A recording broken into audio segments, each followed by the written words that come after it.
সবথেকে কঠিন কাজ হলো মানুষের ছলনা বোঝা।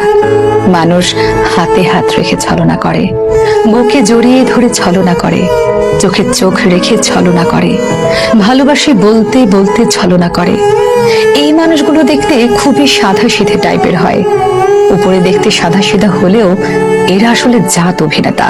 একজনকে ভালোবাসে বলতে বলতে আরেকজনকে নিয়ে রেল লাইনে, পার্কে, হোটেলে ঘুরে বেড়ায়। তাদের এসব নিজের চোখে দেখার পরও নিজের চোখকেই বিশ্বাস করতে পারবেন না। নিজেকে কুয়াশার ঘোরের মধ্যে মনে হবে, মেনে নিতে না চাইলেও ওটাই সত্যি।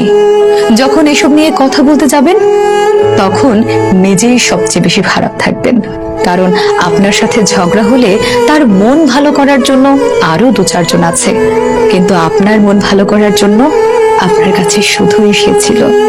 আপনি সব জেনে শুনে মেনে নিয়ে ঠিক করতে চাইলেও কোনো কিছুই আর আগের মতো ঠিক হবে না।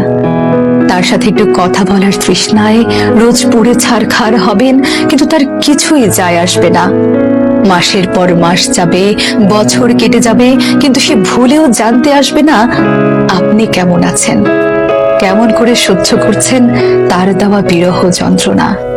তার দেওয়া বিরহ বিচ্ছেদের আগুনে পুড়তে পুড়তে অনেকটা সময় পর বুঝতে পারবেন আসলে নিজের ভালো নিজেকেই রাখতে হয়। কারো উপর নির্ভর হয়ে থাকলে শুধু জ্বলে পুড়ে ছারখার হতে হয়। তারপর একটা পর্যায়ে ভালো থাকা শিখে যাবেন, তখন আগের মতো আর কাউকে সহজে বিশ্বাস করতে পারবেন না। বিশ্বাসটা একেবারেই মরে যায়।